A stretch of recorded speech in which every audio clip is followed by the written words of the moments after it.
إلا بالله العلي العظيم. أعوذ بالله من الشيطان الرجيم. بسم الله الرحمن الرحيم.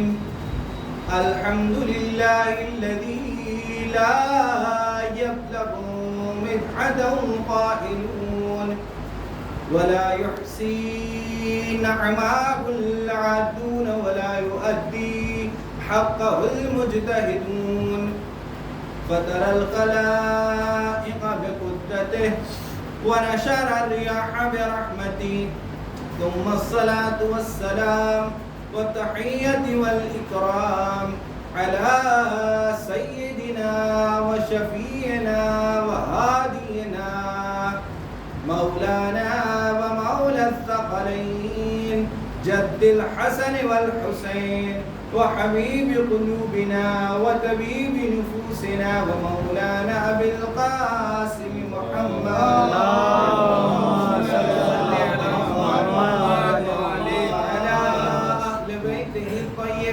الطاهرين المأسومين المظلومين المنتخبين المنتجبين. ولعنة الله على أعدائهم وغاصب حقوقهم ومنكر فضائلهم وقاتلهم من ليلنا هذا إلى يوم الدين. أما بعد، فقد قال حسين عليه السلام: أني لم أخرج أشرا ولا بطلا ولا مفسدا ولا ظلما، وإنما خرجت لطلب إصلاح أمتي جدي، وأريد أن أمر بالمعروف وأنهى عن المنكر. سير بسيرتي جدي وأبي علي بن أبي طالب. اللهم صل على محمد وآل محمد. قابل احترام حضرت امام مظلوم کربلا السلام علیکم جمیعا ورحمۃ اللہ. آپ حضرات سے ایک مرتبہ سورہ حمد اور 3 مرتبہ سورہ اخلاص کی درخواست ہے کہ مرحوم مقبول غلام حیدر ابن رمضان علی کے اوپر ساتھ بسم اللہ.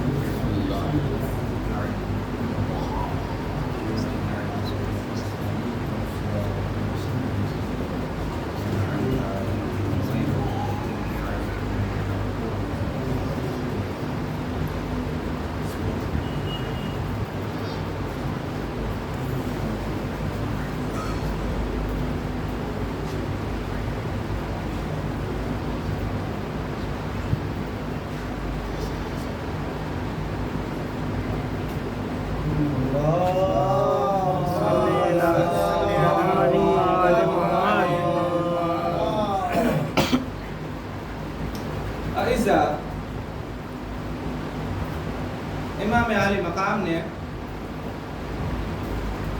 اپنے مقصد کی تشریح کی. اس میں واضح الفاظ میں فرمایا: نیلم اخروت بشرا ولا بطرا ولا مفسدا ولا ظلما، کہ ہم نہ فساد کے لیے نکلے ہیں، نہ ہمارا مقصد روئے زمین میں فتنہ کرنا ہے، نہ جاہ طلبی ہے، نہ ہی ظلم کرنا ہے.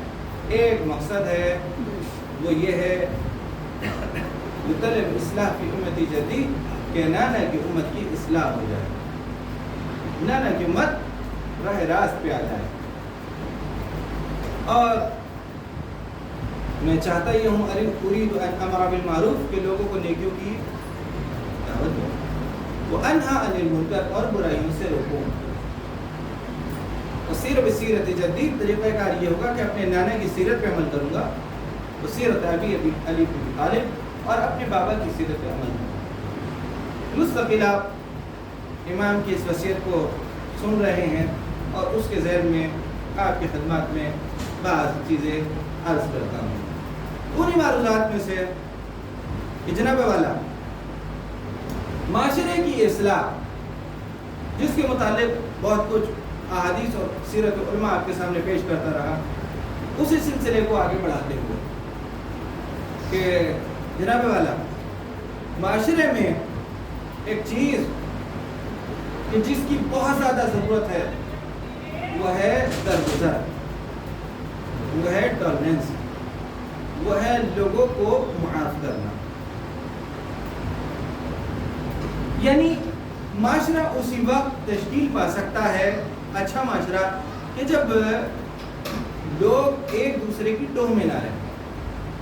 جس معاشرے میں یہ رہے کہ فلاں کیا کر رہا ہے، فلاں کے یہاں کیا ہو رہا ہے، اس نے کیا کیا، ایسا کیوں نہیں کیا، ویسا کیوں نہیں کیا، مجھ سے پوچھ لیں محلے کے بارے میں، ایک ایک گھر کا سارا چٹا کھول کے رکھ دوں گا.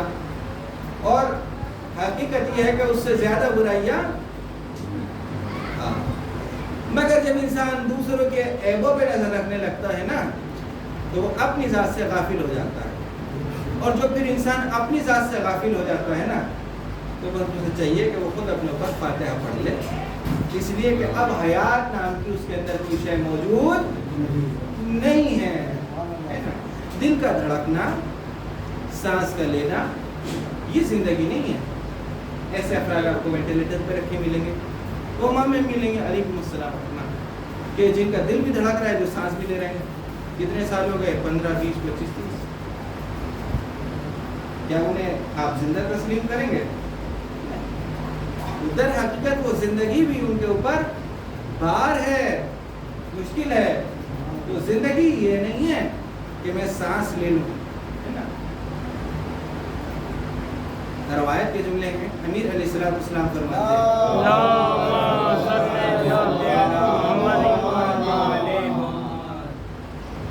کہ بعض اشعار میں شعر جو ہوا کرتے ہیں سحر جادو ہوا کرتا، انسانی زندگی کو تبدیل کر دیتے. انسان وجد کی کیفیت میں آ جاتا سننے کے بعد، ہے نا.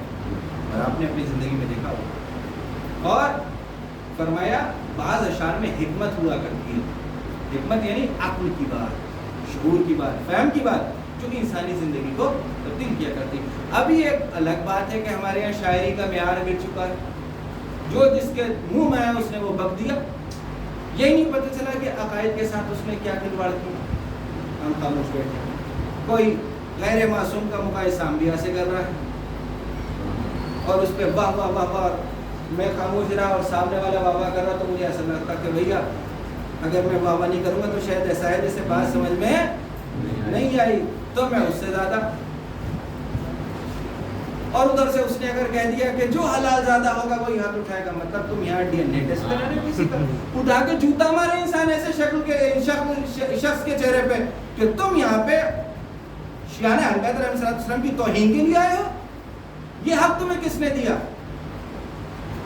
پھر اس کے بعد میں وہ سنیں گے نا شاعری کی تو بڑی فضیلت ہے. اب وہ حدیثیں دیکھیں گے جیسے میں نے کل آپ کی خدمت میں عرض کیا کہ نیم حکیم، وہ کہیں گے کہ شاعری جس نے ایک بیت کہا جنت میں اس کے لیے ایک بیت، ایک گھر. اچھا مطلب میرے جیسے شاعر کے لیے یہ بات. نماز کے لیے کیا کہا گیا ہے نا، نماز کی جو فضیلت ہے تو وہ کیا وہ اطلاق جو ائمہ کی نماز پہ ہو رہا ہے وہ میری نماز پہ ہوگا. یہ معیار دیکھا جائے گا. وہ جن کے لیے بات کہی جا رہی تھی وہ سیدھے ہمیری تھے، وہ جو تھے وہ بڑے فضائی تھے، وہ افراد تھے کہ جن کی زبان پہ اشعار آتے تھے یا قرآنی آیات کا ترجمہ مفہوم ہوا کرتے تھے یا احادیث کا مفہوم ہوا کرتے تھے. وہ تو بندی نہیں کیا کرتے تھے زمین کو آسمان کو اور آسمان سے زمین کو نہیں ملاتے تھے. تو در حقیقت کہنے کا مقصد یہ ہے کہ اشعار کے اندر سحر ہے، سحر بیانی ہے، انسانی وجود کو تبدیل کرنے کا مادہ رکھتا ہے، بشرط یہ کہ حق ہوئی. تو بہادر شاہ ظفر کا ایک شعر ہے کہ در حقیقت وہ انہوں نے احادیث کا مفہوم بیان کیا جو حدیث میں آیا ہے کہ ظفر آدمی اس کو نہ جانیے وہ کتنا ہی صاحب فہم و ذکا. شاعری مجھے نہ آتی میں شاعری کرتا مگر کچھ حکمت کی باتیں ہوتی ہیں کہ ظفر آدمی اس کو نہ جانیے وہ کتنا ہی صاحب فہم و ذکا جسے عشق میں یاد خدا نہ رہے اور جسے تیش میں خوف خدا نہ رہے. کیا ہے مطلب کہ ظفر آدمی اپنے آپ کو خطاب کر کے کہہ رہے کہ ظفر اسے انسان مت سمجھنا، وہ خوب پرفیوم لگا کے سوٹ بوٹ پہن کے آ رہا ہو، ٹھیک ہے نا، فراٹے دار انگریزی بول رہا ہو، ٹھیک ہے نا، دیکھ کے لگ رہا ہو وہ کوئی شخصیت ہے، یہ اس کو چیک کرنے کا معیار نہیں ہے، یہ تو جس کو چاہے اسے پہنا دے، یہ وہ ظاہری زیور ہے کہ جو اس کے ظاہر کو آراستہ کر رہا ہے، اس کے باطن سے پتہ چلے گا وہ کتنے پانی میں ہے، وہ کتنا ہی صاحب فہم و ذکا، کتنے بھی عقل اس کی اور کتنی حافظہ اس کا تیز ہو، جب پہچانا جائے گا کہ جسے عشق میں یاد خدا نہ آئے۔ عشق اب یہی نہیں ہوتا کہ جسے ہم تصور کر لیتے ہر وہ شے کہ جس کی محبت انسان پہ غالب آ جائے وہ عشق ہے۔ ادھر مؤذن نے کہا حی علی الفلاح، ادھر دکان پہ گراہک چڑھ گیا، اب فیصلہ کرنا ہے انسان کو،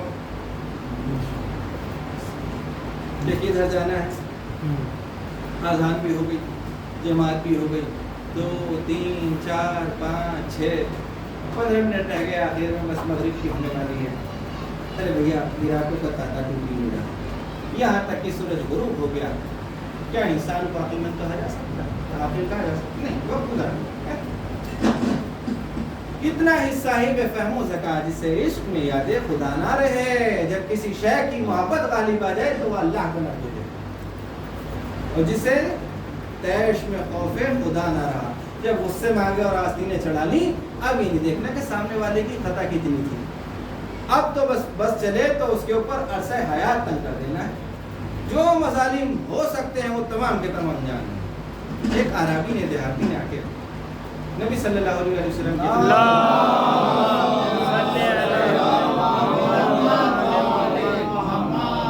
24-25 سوالات کیے تھے، اور 14-15 سال سے پہلے میں یہ حدیث پڑھی تھی، تو یہ یاد نہیں رہا کہ 24 سوال تھے، 25 سے غالباً 24 تھے، تو اس میں وہ دیہاتی آ کے یقیناً اس حدیث کو ہر انسان کو اپنے دل پہ نقش کر دینا چاہیے، کہنے کو وہ انسان بادیہ نشین تھا، دیہاتی تھا، مگر جو اس نے سوالات کیے تھے نا وہ صبح قیامت تک کے لیے کارآمد، تو اس نے سوالات کیے، اس نے کہا ایک سوال یہ کہتا، اللہ کے نبی میں اس عالم میں اللہ سے ملنا چاہتا ہوں کہ وہ مجھ پر غضبناک نہ ہو، ہم میں سے کون نہیں چاہتا ہے؟ جو کوئی کھڑے ہو کے یہ کہہ کہ نانا، کوئی نہیں چاہے گا، قلب میں کوئی نہیں چاہے گا کہ اللہ اس سے جب ملے تو غضبناک ہو، علیکم السلام۔ تو آپ نے فرمایا کہ مخلوق کے اوپر غصہ نہ کرنا، مخلوق کے اوپر غصہ نہ کرنا، تو تو اس حال میں ملے گا کہ وہ تجھ سے راضی ہو۔ تو در حقیقت یہ خلق خدا ہے کہ جن سے جتنا اچھا رابطہ انسان رکھے گا اللہ سے اتنا ہی گہرا رابطہ اس کا ہو جائے گا۔ مخلوق سے اچھا رابطہ کر لو، اللہ سے اچھا رابطہ ہو جائے گا۔ حضرت آدم علیہ السلام کے پاس جناب جبرائیل آئے، آنے کے بعد کہا کہ آدم اللہ علیہ السلام، اور اس کے بعد کہا کیا چاہیے بتاؤ آدم، اگر تمہارا رب تمہارے سے آ کے کہنے لگے کہ میں بھوکا ہوں مجھے کھانا کھلا دو، تو کیا تم اپنے رب کو کھانا کھلاؤ گے؟ غش کھا کے گر گئے، کہنے لگے اعوذ باللہ من ذالک، میرا رب میرے پاس آئے گا، مجھ سے طلب کرے گا،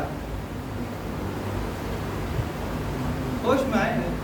اس کے بعد میں پھر جناب جبرائیل نے کہا کہ کوئی پیغام تو پورا دینا ہے، تو کہا کہ اچھا آدم یہ بتاؤ اگر کوئی تمہارے پاس آ کے اور رب تمہارا آ کے کہے کہ مجھے لباس کی ضرورت ہے، مجھے کپڑا پہنا دو، کیا تم اپنے رب کو کپڑا دو گے؟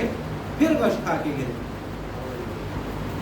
کہنے لگے کہ میرا رب میرے سے لباس طلب کرے گا، علیکم السلام، میرا رب میرے سے لباس طلب کرے گا، بھیڑ بڑھتی رہے گی، لہٰذا مناسب ہے کہ آگے آ جائے تاکہ سلام بھیجو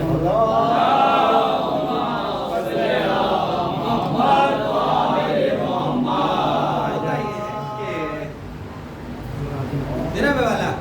اب جناب جبرائیل کو ہوش آیا، تو جناب آدم کو ہوش آیا، تو جبرائیل نے کہا علیہ السلام نے کہ سنو تمہارے رب کا پیغام یہ ہے کہ علیکم السلام، اگر میرے قلب میں سے تمہارے سامنے کوئی آ کے ہاتھ پھیلا کے طلب کرے کہ مجھے کھانا چاہیے، تو آدم اس کو اللہ کی طرف سے بھیجا ہوا سمجھنا. آدم اگر کوئی تمہارے سامنے آ کے لباس طلب کرنے لگے نا تو اسے اللہ کی طرف سے بھیجا ہوا سمجھنا. ان کی محبت در حقیقت اللہ کی محبت ہے. جتنا خلق انسان خلق کے ساتھ محبت کرے گا اتنا ہی اللہ کے ساتھ انسان کا رابطہ مضبوط ہوگا. نوح نبی علیہ السلام کتنے عرصے انہوں نے جو ہے وہ قوم کو سدھارا, کتنے عرصے تک. اچھا آگے دکان جہاں تک ہو سکتا 10 کی چیز 100 میں بیچ دی. ارے بھیا کیا کیا, اپنا نہیں تھا صاحب, کہاں چکر میں پڑ لو, آپ کو نہیں پتا تجارت کے کیا اصول ہوا کرتے ہیں. اور زیادہ مولوی نے سنا دیے جانے کے بعد کہنے لگے گا اب اسے کیا پتا بازار میں کیا ہوا کرتا. ان کا کام صرف مسلح تک ہے. اگر دین صرف مسلح تک ہوتا تو آپ کو پھر یہ خمس و زکوٰۃ اور دنیا بھر کے مسائل بیان نہ کرتا. یہ پیسے سے ریلیٹڈ جو کچھ بتایا جا رہا, اب یہ تو ہماری کم علمی ہے کہ ہم نے علماء کے پاس نہیں گئے. ادھر انسان جو کام سیکھنا چاہتا ہے, اگر اسے درزی کا کام بھی سیکھنا ہے نا تو 2 4 6 سال جو ہے وہ کسی ٹیلر کے پاس بیٹھے گا, کیونکہ اس کو ہنر سیکھنا ہے. ٹھیک ہے نا, اتنا عرصہ اس کے پاس بیٹھا تھا, 20 25 دن کسی عالم دین کو بھی لے کے بیٹھتا اور اس سے پوچھتا کہ یہ بتا دو کہ حلال کیا اور حرام کیا ہے, کتنا کما سکتا ہوں, کتنا اس سے انٹرسٹ دے سکتا ہوں, کتنا فائدہ اٹھا سکتا ہوں. یہ بھی تو ضروری ہے. شریعت نے آزاد نہیں چھوڑ دیا کہ 10 کی چیز 1000 کی بیچ دیں. کیا چکر میں پڑ رہے ہو. گئے میں آپ کی خدمت میں عرض کروں, میرے اپنے جاننے والوں میں سے بڑے عہدے پہ تھے, بڑا مقام انہوں نے پا لیا, اور ایک نیم حکیم جو تھے وہ اس سے ان کا رابطہ جڑ گیا. تو یہ دسترخوان ہوتا ہے نا, بہت خطرناک چیز ہوا کرتا ہے. یہ دسترخوان جو ہے نا انسان کے ایمان کو, یہ مامون کا دور ہے. بعد میں بات نکل لی, سمیٹتا رہوں گا, مجھے یاد دلا دینا کہ کوئی واقعہ میں بھول جاؤں. ٹھیک ہے نا, یہ فولڈر سب فولڈر کھلتے چلے جا رہے ہیں. تو ہوتا یہ ہے کہ مامون کو پتہ یہ چلا کہ شہر میں فلاں عالم دین سب سے بڑا ہے. اس نے کہا بھائی بچوں کو اسی کے پاس پڑھا جائے. تو جو درباری دونوں نے کہا وہ قابو میں آنے والا وہ تو بہت ہی زاہد قسم کا آدمی ہے, بڑا ہی متقی انسان ہے, وہ تمہارے چکر میں نہیں پڑے گا. معمول بنا کر شاطر انسان تھا. اس نے کہا یہ میرے اوپر چھوڑ دو, بس یہ بتاؤ کہ وہ شہر میں ہے, کہاں شہر میں. کہ تو ٹھیک ہے, پیغام بھیج دیا. اچھا جماعت میں پہنچ نماز. بولا کہ وہ حضرت تھا, ایک گزارش تھی کہ اگر شام کا کھانا ہمارے ساتھ کھا لیتے تو یہ خوش نصیبی ہوتی. اچھا دسترخوان لگ گیا. اب وہ جو تھے عالم بھی آ گئے, آستین چڑھائی اور وہ جو نعمتیں دیکھی ہیں دسترخوان پہ, پھر بس معاون نے بھی اتار کے تو کھلایا. کھلا چکا تو وہ بیٹھے ہوئے کہا یہ بڑے نالائق ہو رہے ہیں, کھلا ان کی اصلاح وہ صحابی کے ہاتھوں کے ذریعے ہو سکتی ہے. تو ایسا ہے کہ کھانے کے بعد میں پھر انشاءاللہ انہیں کچھ تعلیم دے دیا کریں. تو اس نے کہا یہ بتائیے کل سے ہم یا پرسوں سے, بس اتنی دیر کا کھیل تھا. نوالے نے اپنا اثر دکھا دیا. تو اہل دنیا جانتے ہیں کہ کس کو کیسے. کوفہ میں بھی ایک شخص بہترین قسم کا حلوہ بنا کے لے کے آیا, جس سے دیسی کی بکرا تھا. وہ اس دور میں جو بھی میوے ہوتے ہوں گے کوفہ میں مہیا تھے, کاجو پستے بادام جو بھی آپ کہہ سکتے ہیں, اور جیسا بھی حلوہ ہوگا وہ بہترین قسم کا تیار کر کے اور سینے کو تیار کر کے جناب امیر کی خدمت میں لے کے آیا. السلام علیکم. علیکم السلام. حضرت یہ آپ کے لیے کس خوشی میں کہ وزیر چاہ رہا تھا. خلافت ابھی مجھے 3-4 سال پہلے میں دی ہے, اس سے پہلے بھی تو تمہارے درمیان میں رہا کرتا تھا جب تو کٹوری میں بھی نہیں لے کے آیا. یہ مسئلہ یہ ہے کہ کچھ حضرت نے کہا اٹھا کے لے جا, یہ روغن جو ٹپک رہا ہے نا اس میں سے یہ زہر قاتل ہے جو تو مجھے کھلانے کے لیے لایا ہے, لے کے جا اسے. ضرورت کے لیے لے کے آئے. یہ زبان جو ہے نا انسان کی, نوالا جو ہوتا ہے رائے حق سے ہٹا دیا کرتا ہے انسان, لہذا انسان اس کا خیال رکھے. نوح علیہ السلام کی بات ہو رہی تھی.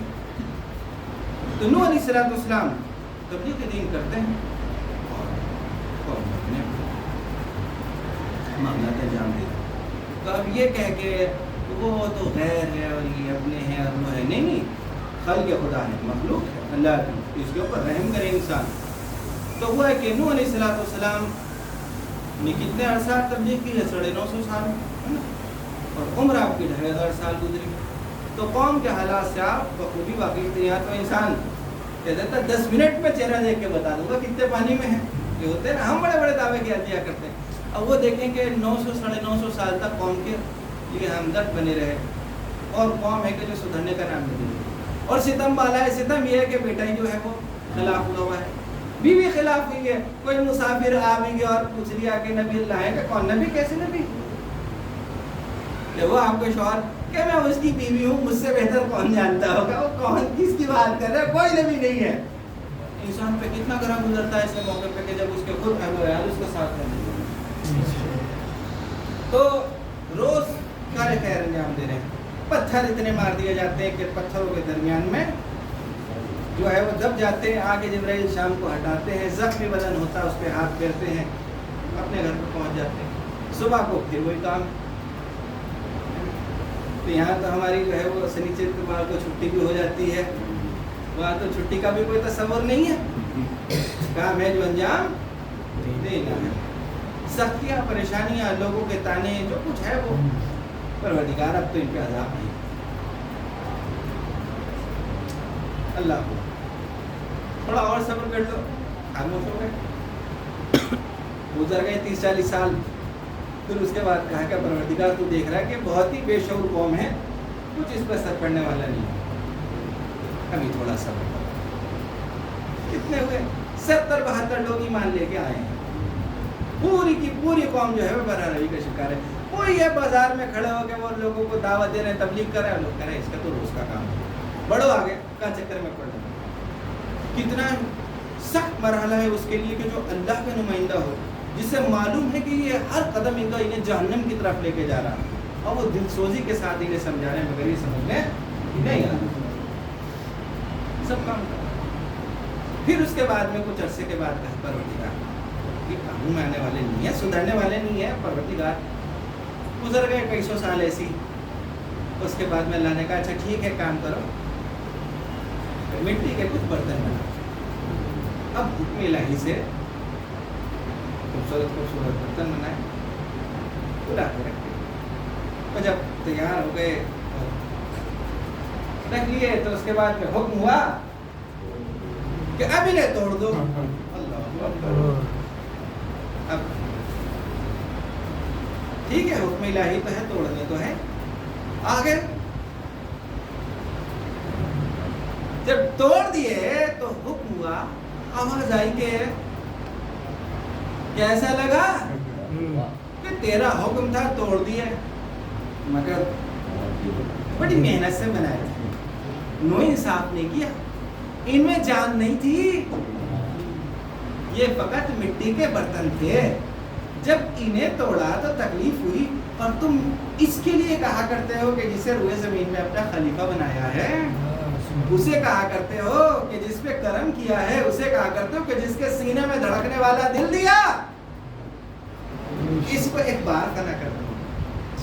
ابھی اور یہ کس کے لیے کہا جا رہا تھا؟ انسان. یہ کوئی ان میں صلاح الدین نہیں تھا، اس میں کوئی محمد نہیں تھا، حسن نہیں تھا، حسین نام نہیں تھے، سید فلاں رضوی زیدی نہیں تھے. یہ وہ سب تھے کہ جو اللہ کے دین کے خلاف کھڑے تھے. مگر خلق خدا سے محبت، معاشرے کو اسی کے ذریعے جوڑا جا سکتا. تو مجھے کہنے دیجیے جب غیروں سے اتنی محبت تو پھر اپنوں سے محبت کیسے ہونی چاہیے؟ طلب اصلاح فی امت جدی، امت کی اصلاح.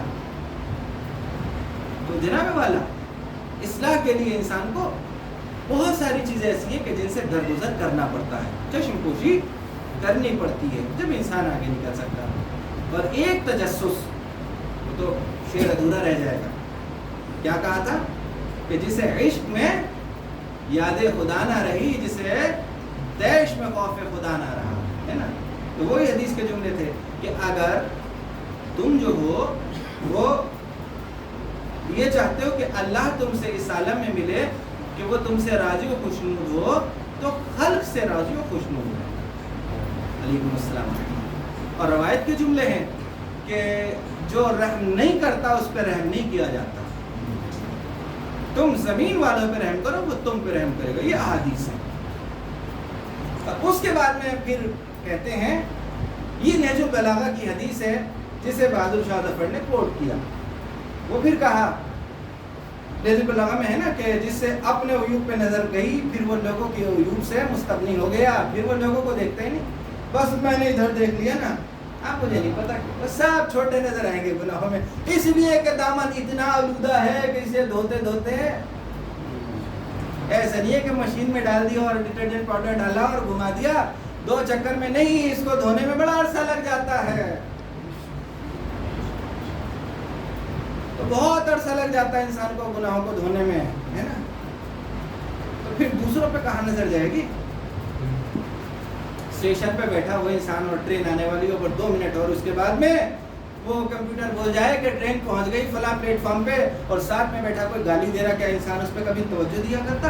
کوئی دیکھتا میرا بیگ کہاں ہے، میرا سوٹ کیس کہاں ہے، اس کی بات پہ توجہ نہیں دیتا، کیونکہ اسے معلوم ہے کہ میرے پاس فرصت نہیں ہے، اگر اسے جواب دیا تو ٹرین، یہ زندگی بھی ایسے ہی ہے، کہاں انسان کو فرصت ہے کہ وہ پلٹ کے جواب دے، اس کی اتنی فرصت ہے کہ وہ گالیاں دے گا، 4-6 جواب دے گا، آگے بڑھو۔ اللہ نے اس لیے تو کہا قرآن میں کہ جب مخاطب ہوا کرتے ہیں نا جاہلوں سے کہتے ہیں قالوا سلام، ارے مزے میں رہو آرام سے، جب سوا شیر مل جائے گا نا کوئی تو سب بتا دے گا تمہیں گالی دینا کیا ہوا کرتا ہے، ہم پہ تو اتنی فرصت نہیں ہے نا۔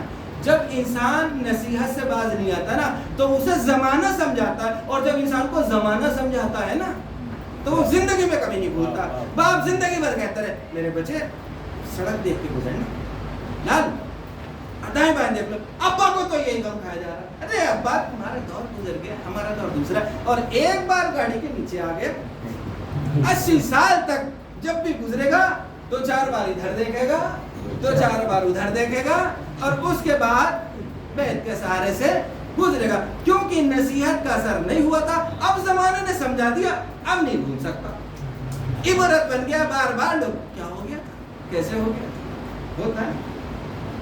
تو یہ ہے کہ نا معاشرے کے لیے انسان کو بہت ساری چیزیں، تو کیا کہا ادھر بادشاہ نے کہ نہ تھی اپنی برائیوں پہ جو نظر، رہے دیکھتے لوگوں کے عیب و ہنر، پڑی اپنی برائی پہ جو نظر، تو نگاہ میں کوئی برا نہ رہا۔ سبحان اللہ، سبحان اللہ۔ یہی ہے نا کہ جب اپنا گریبان انسان نے دیکھ لیا پھر تو سبھی علامہ واللامہ، یہ وہ، حضرت، قبلہ، کعبہ سب نظر آنے لگیں گے، کیونکہ انسان کی نظر اپنے وجود پہ ہو۔ بس جس نے اپنے وجود کو پا لیا، کیا کہا امام نے کہ جس نے اپنے نفس کو پہچان لیا اس نے اپنے رب کو پہچان لیا۔ جناب امین نے فرمایا تو اس عالم کو دیکھ کے چکر میں پڑا ہوا ہے، او کتنا بڑا سورج ہے، کتنا بڑا چاند ہے، یہ سب چھوٹا ہے، عالم اکبر تیرے اندر سمایا ہوا ہے۔ بغور کبھی اپنی کتاب کو تو پڑھ کہ تو کیا ہے، کدھر سے آیا، کیا کر رہا ہے اور کہاں جانا ہے، پھر انسان کو کہاں کسی کی ٹو ہوگی۔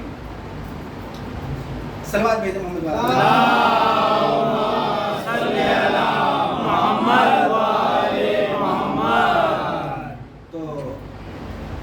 خدمت میں عرض کروں کہ کچھ لوگوں نے آ کر مسجد نبوی میں بیٹھے اللہ تو یہ ہے کہ معاشرے کو توڑنا نہیں ہے، معاشرے کو جوڑنا ہے، طلب اصلاح فی امت جدید۔ اللہ اکبر۔ دشمن کتنے قسم کے ہوا کرتے ہیں، بہت سارے ہوا کرتے ہیں، الا ماشاء اللہ، ارے ہمارے تو دشمن بہت ہیں بھیا، کیا کریں، زمانہ ہمارا دشمن ہوا، کون سی خوبی تمہارے اندر ہے کہ لوگ تم سے دشمنی کریں گے، ہم پہ کرا دیا، کس اتنی فرصت ہے، تو پہلے سے برباد ہے، تیری بربادی کے لیے سر پہ صحیح سے چھت نہیں ہے، کیا کریں مولانا، ہم پہ تو بہت عرصے کا تھا، ہمارے رشتے دار بتایا تھا انہوں نے، ان کا تو کام یہ ہوا کرتا بس سلجھا دیا، نام بھی بتا دے، نہیں نام نہیں بتانے کا جھگڑا ہو گیا، جھگڑا دے بھیا، یہ سب ان کے ہاتھ کنڈے ہوا کرتے ہیں، بس کہہ دیا۔ میں ایسے گھروں کو جانتا ہوں کہ جو برباد ہو گئے ان چکروں میں، گھر بک گئے، ہاں میں بات بتا رہا تھا آپ سے کہ وہ بات ادھوری رہ جاتی، کہ مولانا نے ان کے کھانے کا ذکر ہو رہا تھا نا دعوت کا، تو مولانا ان کے گھر پہ کھانا پینا ہونے لگا. اب جب کھانا پینا ہونے لگا تو پھر انسان تو وہ بولے کہ مولانا صاحب لوگوں کے کام میں کیا کرتا ہوں تو وہ مجھے کچھ دینے کی پیشکش کیا کرتے ہیں. تو انہوں نے کون ہے؟ کہا اپنے نہیں ہے. کہ بس اپنے نہیں ہے تو پھر تو سب حلال ہے تمہارے لیے آب زمزم کی طرح. اور انہوں نے خوب جم کے نعمتوں کا جمع کر دیا. تو اس کے بعد میں ستم بالائے ستم انہوں نے اس سے زمینیں خرید دی، وہ اگائے اور بچوں کو بھی کھلائے اور خود بھی کھائے. عالم یہ ہے کہ آج اولاد کون سا ایسا گناہ ہے کہ جس میں ملوث نہیں ہو. آپ بیٹھ کے افسوس کیا کرتے ہیں ریٹائرڈ ہو گئے نوکری چلی تو کہہ رہے کہ اب کیا ہوگا. میں نے کہا وہی ہوگا کہ اسے فروخت کرو دو ان کو کہ جن کا حق ہے کہ کہاں ڈھونڈ کے لاؤں. تو لیتے وقت نہیں پتا تھا کہ اس کا حساب بھی ایک دن ہونا. کہ مولانا نے کہا تھا تو میں نے کہا جمع کر کے ان کے گلے میں ڈال کے آ جاؤ. جنہوں نے پھنسایا تھا اب ان سے کہو کہ ذرا تقسیم کراؤ ان کو. اگر حیات رہی تو کل انشاءاللہ اسی موضوع پہ عقل حلال پہ بات ہوگی، حلال روزی کی. تو انسانی زندگی میں اثرات ہوتے ہیں. کسی کا مال رکھ لینا، کسی کو حد سے زیادہ اس سے پیسہ لے لینا یہ شرعاً جائز نہیں ہے. اس میں یہ نہیں ہوگا کہ اپنا ہے یا غیر ہے. نہیں نہیں نہیں نہیں، اصول ثوابت ہیں. اللہ نے جینے کا اختیار سب کو دیا ہے. عرصہ حیات کسی پہ تنگ نہ کیا جائے. تو جناب والا معاشرہ ہے نا، یہ سب مل جل کے محبت کے ساتھ انسان رہے. اللہ کے نبی مسجد میں تشریف فرما ہے، لوگ بھی بیٹھے. ایک آئے آنے کے بعد کیا کہا فلاں جگہ فلاں گناہ ہو رہا تھا. اچھا کہ اپنی آنکھوں سے دیکھ کے آ رہا ہوں فلاں فلاں یہ گناہ کر رہے تھے. اچھا بیٹھ جاؤ میں خود دیکھ کے آ رہا ہوں حضرت. اچھا ٹھیک. دوسرے سے کہا کہ ذرا وہی دیکھا ہے اس کی بات میں کتنی حقیقت ہے. اب وہ بھی بلی کی طرح دبے پیر بالکل ہلکے ہلکے قدم رکھتا ہوا پہنچا اور جا کے بولا کہ ہاں حضرت بالکل صحیح فرمایا انہوں نے، ویسے ہی ہے جیسا انہوں نے دیکھا تھا. آگے پھر بھی کھا دیا. تیسرے سے کہا کہ ذرا دیکھ کیا معاملہ ہے. وہ بھی بالکل دبے پاؤں گیا، جوتیوں کو ہاتھ میں اٹھا کے خاموشی سے خرامت کی اور دیکھ کے بولا کہ حضرت بالکل دونوں نے صحیح فرمایا. اچھا بیٹھ جائیں. جناب امیر سے فرمایا ذرا آپ جائیں.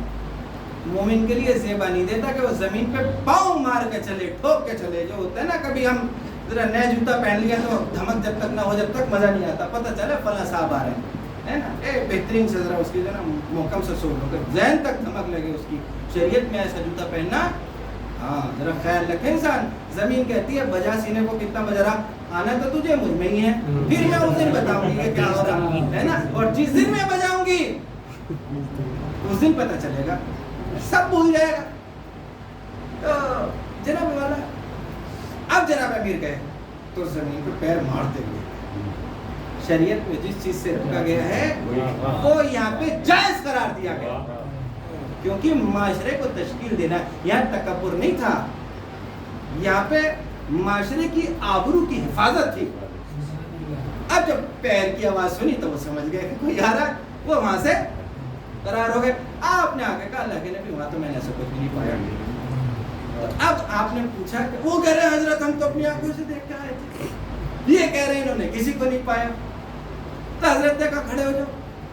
کیسے گئے تھے دیکھنے؟ کہا کہ بالکل خاموشی کے ساتھ دھیرے دھیرے جا کے ہم نے دیکھا اور ایسا پایا. حضرت نے کہا میں نے تمہیں ٹو لینے کے لیے بھیجا تھا یا دیکھنے کے لیے بھیجا تھا؟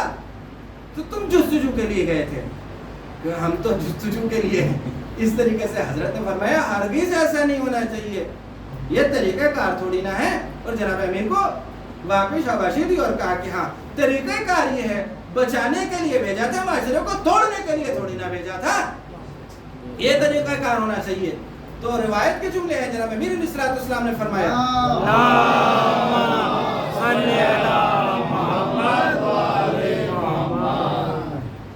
تمہارا بدترین دشمن، دشمنوں میں بھی سب سے بدتر جو ہے وہ کون ہے؟ وہ کہ جو مجھے قتل کر دے، وہ جو مال لوٹ لے. امام نے کسی کا ذکر نہیں کیا. کا بدترین دشمنوں میں سے بدترین دشمن وہ ہے کہ جو تمہارے عیب تلاش کرنے والا ہو. یعنی کتنا گھنونا کام ہے, کتنا برا کام ہے کہ انسان لوگوں کا عیب تلاش کرتا ہے. فلاں کیا کر رہا ہے, میں کیا کر رہا ہوں, یہ کیا ہو رہا ہے, وہ کیا ہو رہا ہے. نہیں, معاشرے کے ساتھ انسان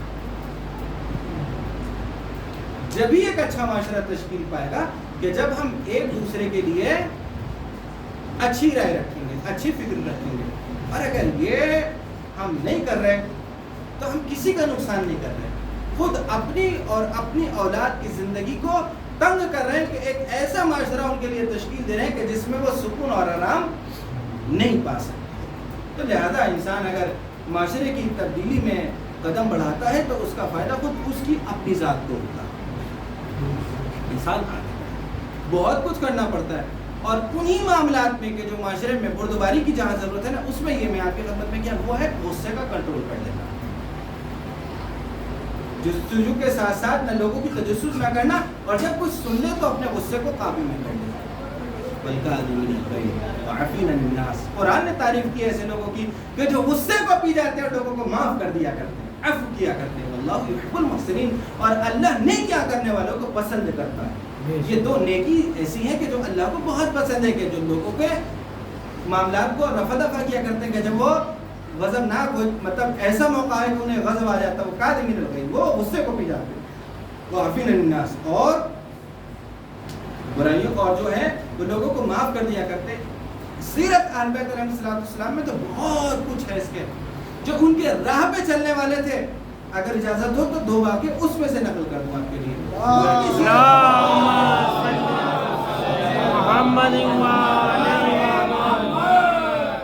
علماء کی سیرت انسان ذرا نظر میں رکھے, اور میرا جو ہر مجلس میں کوشش کرتا ہوں کہ علماء کی سیرت کو بھی آپ کے لیے بیان کر دوں, کیونکہ ایک ہم نے تصور یہ بنا لیا ہم صادق ہیں, میں کیسے ہم مقابلہ, ہم کیسے کریں گے, امام ہے, میں ہوں, وہ معصوم ہے, میں غیر معصوم, یہ بھی غیر معصوم ہے جن کے تذکرہ ہو رہا, یہ بھی دنیا میں اسی طریقے سے آئے جس طریقے سے ہم آئے, مگر کردار کی بلندی دیکھی کہ انہوں نے اپنے آپ کو کس جگہ پہنچایا. ابھی میں نے کچھ روز پہلے آپ کے سامنے ایک واقعہ بیان کیا تھا نا, کہ وہ جو قبر میں گئے تھے, اور وہ بچھو والا واقعہ آپ کے ذہنوں میں ہوگا, جہاں پہ انسان کو بے جا زبان نہیں کھولنی چاہیے. تو یہی عالم دین, ان کی کتاب ہے احمد نراقی علیہ رحمہ کی معراج السعادہ. تو اس کتاب میں انہوں نے سعادتوں کی معراج, اس کا ترجمہ یہ ہوگا, جس میں انسان کیسے بہترین زندگی گزارے. تو اس میں ایک باب انہوں نے رکھا تھا کہ انسان بردبار بنے, یعنی غصے کو پینے والا بنے. تو وہ ایک پہلی رات کو شاگرد آ گیا تھا, اللہ کے آپ کے خدمت میں عرض کیا تھا کہ وہ جیسے ہی سونے جاتے تھے وہ آگے پھر پوچھ دیتا تھا, حضرت یہ بات میں سمجھ سکا, وہ پوری رات سے ہوئی. ہوتا یہ ہے کہ اب یہ زیارت کے لیے جاتے ہیں عراق سے, وہ ایران سے یہ جاتے ہیں زیارت کے لیے. تو 200-250 سال پرانی بات ہے, آج کی طرح تو نہیں تھا کہ ادھر ٹکٹ ہوا اور ادھر 5 گھنٹے بعد کال کر دی کہ خیریت سے پہنچ گیا, ویڈیو کال کر کے دکھا دیا کر روزے کے سامنے کھڑا, اور نہ اتنی فرصت ہوتی لوگوں کو کہ بار بار جا سکے علماء. تو شاگرد بھی تھے, جمع غفیر تھا, لوگوں کو جب پتہ چلتا تھا کہ فلاں جا رہے ہیں تو سینکڑوں لوگ ساتھ میں ہو جاتے تھے, اور بڑا کاروان جو ہے وہ چلتا تھا. تو جب پتہ چلا کہ احمد نراقی علیہ رحمہ جا رہے ہیں تو سینکڑوں لوگ ان کے ساتھ میں ہو گئے, جس میں برجستہ علماء اور ان کے شاگرد جو ساتھ میں تھے. یعنی آپ دیکھیں کہ ٹھاٹے مارتا وہ ان کا سمندر تھا جو جا رہا تھا. اس وقت میں مہدی بحرالعلوم علیہ رحمہ جو تھے وہ نجف کے مرجع تھے. اگر حیات رہی اور ذہن میں رہا تو ان کا واقعہ بھی آپ کے سامنے نقل کروں گا کہ کیسے یہ اس مقام پہ پہنچے, ورنہ یہ بالکل کورے تھے. استاد نے ہر چند کوشش کی ہے پڑھا لے, اور ان کے کچھ سمجھ میں نہ آیا. ان کے ساتھ والے جو تھے وہ ان سے 12-14 سال آگے نکل گئے تھے, اور یہ اسی جگہ پہ تھے حضرت تاب جہاں, ہاں بس کچھ ایسے ہی تھا ان کے ساتھ. تو جناب والا, اور اس کے بعد ابھی دیکھیں کہ تحول ایسا ہوا کہ ظاہر و باطن سب روشن ہو گیا. بہرحال تو مہدی بحرالعلوم علیہ رحمہ اس وقت میں جو تھے وہ مرجع خلائق تھے عراق میں. تو ہوتا یہ تھا کہ جب کوئی ہم دراز ہم پلہ اسی کے جیسا عالم آتا تھا نا, تو علماء اپنا مصلی دے دیا کرتے تھے, نماز کے آپ پڑھائیں گے اور اپنا ممبر دے دیا کرتے تھے کہ آپ درس دیں گے. یہ اس دور کا طریقہ کار تھا اور اب تک رہا. تو کہ علماء ایک دوسرے کی عزت اور احساس کے لیے کہ بھائی شہر میں ہی آئے ہیں, تو اب جیسے آپ کے مثلا محرم میں مختلف علماء بلائے جاتے ہیں کہ بھائی ذرا تجدیدی آئے, نئی باتیں سنیں, تو وہ کچھ اسی طریقے سے ہوتا تھا. تو اب یہ شور ہو گیا کہ بھائی مہدی نراقی, اب وہ کیا بولتے ہیں, احمد نراقی آ رہے ہیں. تو نجف میں علماء جو ہیں وہ انتظار میں ہیں کہ وہ کب پہنچنے والے ہیں, اور ادھر بھی یہ بھی سینکڑوں لوگوں کے ساتھ میں پہنچ رہے ہیں. تو شاگرد تو یہی تصور کیا تھے کہ نجف کے دروازے پہ اہل نجف کھڑے ہوں گے احترام میں, استقبال میں. جب وہاں پہنچے تو دروازے پہ کوئی نہیں. تو شاگردوں نے کہا کہ حضرت یہ کیا ہوا؟ انہوں نے کہا نہیں بھائی, ہم زیارت کے لیے آئے ہیں یہاں, کوئی کسی سے خدمت لینے کے لیے تھوڑی نہ آئے ہیں. اچھا,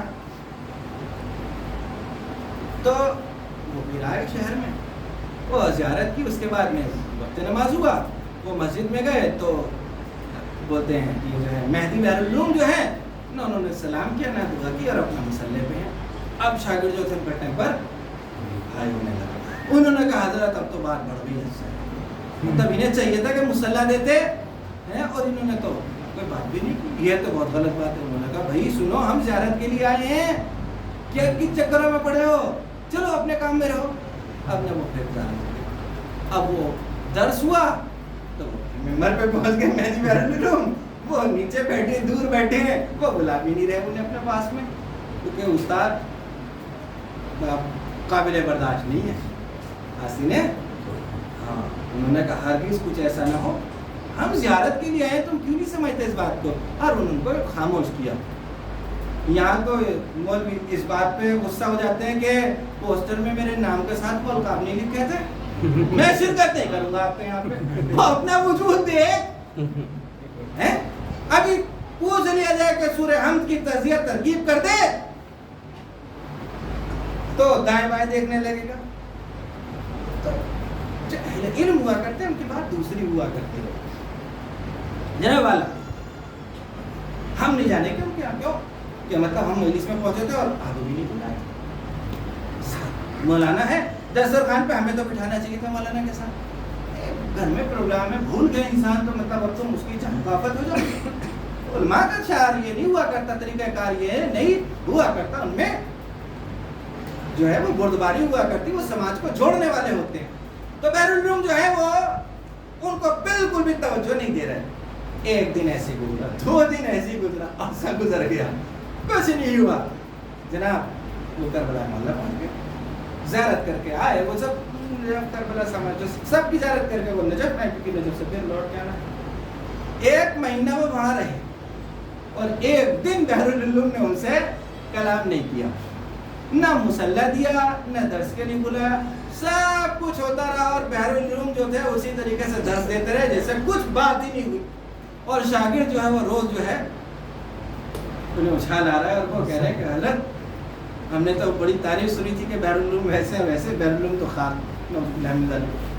کچھ اخلاق نہیں آتا. انہوں نے کہا خاموش ہو جاؤ, ایسا نہیں بولتے. عالم اس سے کیا بہتر کیا ہے کہ ہم ان کے درس میں جا رہے ہیں, اچھی اچھی باتیں کو سننے کے لیے ملے. خیر کو تلاش کرو نا, شر کو کیوں دیکھ رہے ہو. عیسیٰ علیہ السلام گزر رہے تھے, شاگرد ساتھ میں تھے, وہاں ایک مری ہوئی بکری دیکھی اور اس کے بعد میں انہوں نے کہا توبہ توبہ توبہ, بے شعور افراد ہیں, یہ سڑک پہ ڈالنے والی چیز تھی, ایسی بدبو پھیل رہی تھی اور دنیا کے سارے عیوب انہوں نے بیان کر دیے. عیسیٰ علیہ السلام نے کہا روح اللہ کہ تم نے ایک شینی دیکھی, کیا تھا کہ اس کے دانت کتنے سفید تھے, اس کے دانت کتنے سفید تھے.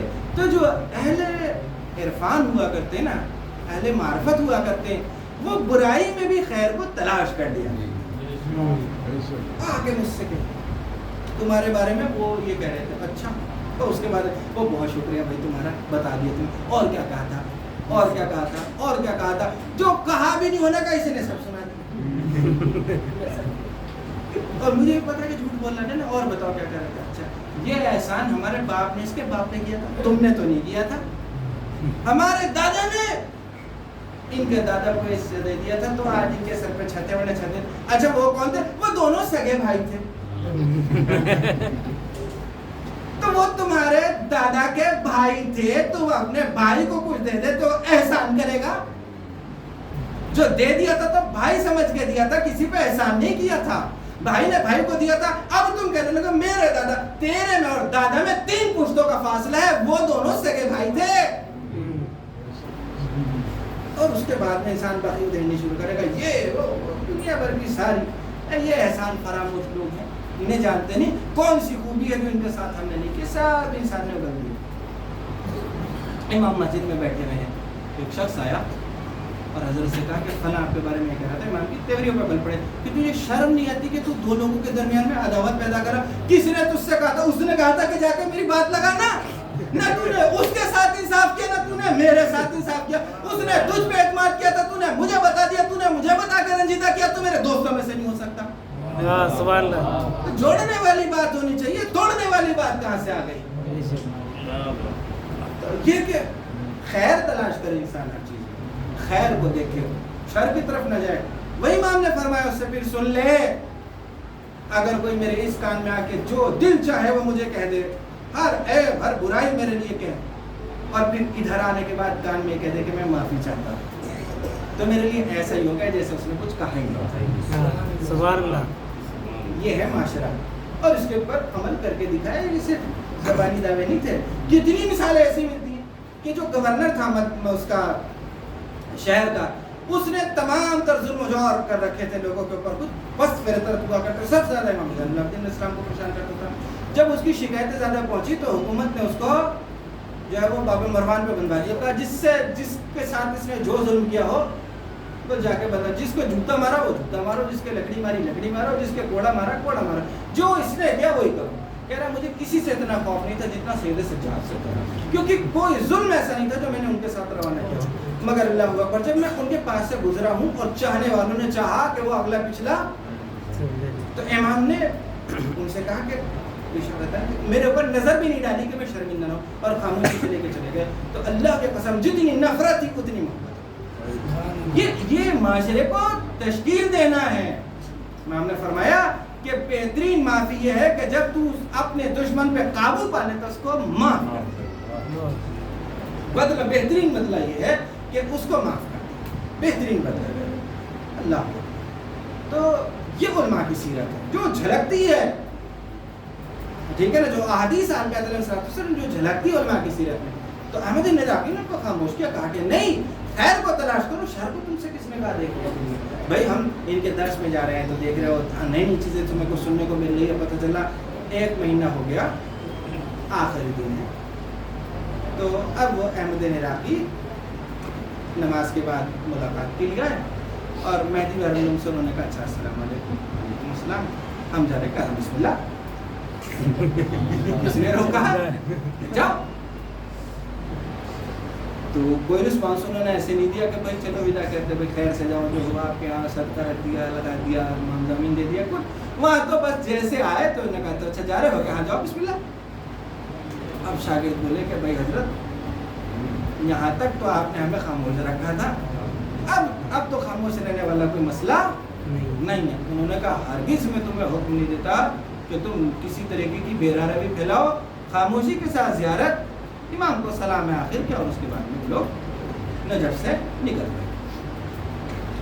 دیکھ رہے تھے کیا دیکھتے ہیں کہ ایک شور اور ایک ولولہ ہے کہ جو پشت نظر آ رہا ہے، مطلب آتا ہے۔ اب جو انہوں نے دیکھا تو پورا نجف ہے کہ جو شہر سے باہر نکلا ہوا ہے، اور جس میں پا پیادہ سب سے آگے مہدی بہرالعلوم آئے، اور آنے کے بعد میں ان کی سواری کو تھاما، اور تھامنے کے بعد ہاتھوں کو چوما، گلے سے لگایا، پیشانی کو چوما، اور اس کے بعد کہا کہ حضرت یہ شہر آپ کا شہر ہے، یہ منبر آپ کا منبر ہے، یہ محراب آپ کی محراب ہے، چلیں شہر میں۔ آپ جب جناب امیر علیہ السلام کی زیارت کے لیے تھے، ادبا سے زیارت کر لی تھی، میں پریشان کرنا پسند نہیں کرتا تھا، آپ فارغ ہو گئے، اب ہمیں درس دیں گے، اور اس کے بعد میں لانے کے بعد میں، اور اس سے پہلے کہ ان کو بھیجتے منبر پہ، لوگوں سے کہا کہ سنو، میرے لیے بڑا سخت تھا کہ یہ یہاں موجود ہوں اور میں خطبہ دے رہا ہوں، میرے لیے بہت سخت منزل تھی کہ یہ موجود اور میں نماز پڑھا رہا ہوں، مطلب اس سے زیادہ میرے لیے سخت کوئی عمل ہو نہیں سکتا تھا کہ ان کی موجودگی میں میں سب کچھ انجام دے رہا ہوں، مگر یہ انجام دیا تھا صرف تمہارے لیے کہ علماء اعلام ایسے ہوا کرتے ہیں کہ جو جیتی جاگتی مثال ہوا کرتے ہیں الا الذین آمنوا وعملوا الصالحات کی، کہ ان کی زندگیوں کو انسان دیکھے، جو یہ لکھتے ہیں اس کے اوپر عمل کیا کرتے ہیں۔ ان کی کتاب معراج السعادہ ہے اور اسے لوگوں کو دکھایا۔ ہمارے یہاں پہ جو اجرا ہوا کرتا ہے نا، وہ اجرا پہلے عمل ہوا، بعد میں کتاب انہوں نے دکھائی، اور دکھانے کے بعد کہا کہ دیکھو یہ کتاب ہے جو انہوں نے لکھی، اس میں ایک باب ہے کہ لوگوں سے درگزر کی جائے، لوگوں کو معاف کیا جائے، لوگوں کے اوپر غصہ نہ کیا جائے۔ میں تمہیں عملی شاہد دکھانا چاہتا تھا کہ یہ لکھنے والا خود اس کے اوپر عمل کیا کرتا ہے، 1 مہینے تک یہ ہمارے درمیان میں ایسے بنتے رہے۔ علم میں ان کے جیسا کوئی نہیں، تقوی میں ان کے جیسا کوئی نہیں، بردباری میں ان کے جیسا کوئی نہیں۔ یہ خلق خدا پہ اس وقت میں تمہارے لیے مشعل ہدایت ہے۔ تم نے اپنی آنکھوں سے دیکھا کہ کس سکون اور وقار کے ساتھ یہ بیٹھ کے میری تقریر سنا کرتے تھے اور میرے پیچھے نماز پڑھا کرتے تھے۔ در حقیقت یہ وہ افراد ہیں کہ جن کی پیروی کی جائے۔ سبحان اللہ۔ اس کے بعد میں کہا اب 1 مہینہ تو آپ زیارات میں تھے، 1 مہینہ اب ہمارے اہل نجف کے مہمان بن کے رہے۔ 1 مہینے تک نماز پڑھائی، 1 مہینے تک درس دیا۔ اب شاگرد جو ہے وہ ہاتھ جوڑ دیا کہ حضرت ہمیں تو بچا لیا آپ نے۔ کہا میں نے بتایا نہیں تھا تمہیں نا کہ علماء علم جو ہوا کرتے ہیں، تقویٰ افراد جو ہوا کرتے ہیں، در حقیقت وہ اپنی مثال آپ ہوا کرتے ہیں، تو وہ معاشرے کو جوڑنے کی بات کرتے ہیں۔ اور ہوتا کوئی میرے جیسا پہلے دن شاگرد سے کہتا آپ پہلے جا کے بیٹھ جاؤ، کوئی مسلح پہ آنا پائے، اور 2-4 کو تیار کر دیتا ممبر پہ لے کے چلتے ہیں نا کہ واہ کرنی ہے، خاموش نہیں رہنا، داد تمہیں دینی ہے۔ آپ نے بلا لیا کہ ایک چینو میں کہ بھائی 10 اور آئیں گے ساتھ میں، وہ کس لیے ہوں گے کہ نہیں آپ کے لیے تو ہم نے چلا کرتے۔ تو وہاں تو سینکڑوں کی تعداد میں افراد تھے، جو چاہتے وہ کرتے، مگر نہیں، قربان کی سیرت الگ ہوا۔ تو در حقیقت یہ وہی پیغام امام مظلوم کربلا لطلب الاصلاح فی امت جدی کہ میں اپنے نانا کی امت کی اصلاح کے لیے، یہ اصلاح ہوا کرتی ہے۔ 2 چیزوں کا ذکر میں نے آپ کی خدمت میں آج کیا، ایک یہ کہ اپنے بھائیوں کو جہاں تک ہو سکے انسان درگزر کرے، ان کی خطاؤں کو دیکھے تو چشم پوشی کرے، ان کے خطاؤں کو تلاش نہ کرتا پھرے، ڈھونڈتا نہ پھرے۔ اور دوسری بات یہ کہ چشم پوشی کے ساتھ ساتھ انسان کے اندر غصے کو کنٹرول کرنے کا مادہ بھی ہے، اور اس کے نتائج بہت اچھے ہوا کرتے ہیں۔ انسان جو اپنی زندگی میں اس کو اپنا لیتا ہے وہ اس کے فوائد کو پا لیتا ہے۔ صلوات پڑھتے ہیں اللہم صلی علی محمد و آل محمد۔ تو بس ایسا میں نے کو تمام ہمارے ساتھ یہ اہل بیت علیہ السلام کی اسیری کے ایام، شدید مصائب جو اہل بیت علیہ السلام کو گزرے، شام کے مصائب ہیں کہ جنہوں نے اہل بیت علیہ السلام کو بہت رنجیدہ کیا۔ دربار یزید ہے اور سیدانیاں لائی گئی ہیں، ادھر جام شراب ہے، سر امام مظلوم کربلا رکھا ہوا ہے، بچی کے سامنے باپ کا ساتھ ہو، خون میں رنگین ہو، چہرے کے اوپر زخم مار کے ان میں نمک بھرا گیا۔ اللہ، بیٹیوں کو تو بڑی محبت ہوا کرتی ہے باپ سے، اور وہ نظروں کے سامنے باپ کے کٹے ہوئے سر کو دیکھ رہی ہے۔ اللہ اللہ، بچی گریا کر رہی ہے۔ ایک شامی اٹھتا ہے اور کہتا ہے کہ یزید اس بچی کو میری کنیزی میں دے دے۔ اللہ اکبر، وہ بچی گھبراتی ہے اور پھوپھی کے دامن کو تھامتی ہے، پھوپھی کے ایسے آگے چپٹتی ہے۔ میں کبھی تصور کرتا ہوں کہ جس کی گردن بندھی ہو، جس کے ہاتھ بندھے ہو، وہ چپٹی ہوگی تو کیسے چپٹی ہوگی؟ اللہ اکبر، آگے پھوپھی سے چپٹتی ہے، پھوپھی اماں مجھے اپنے سے جدا نہ کرنا۔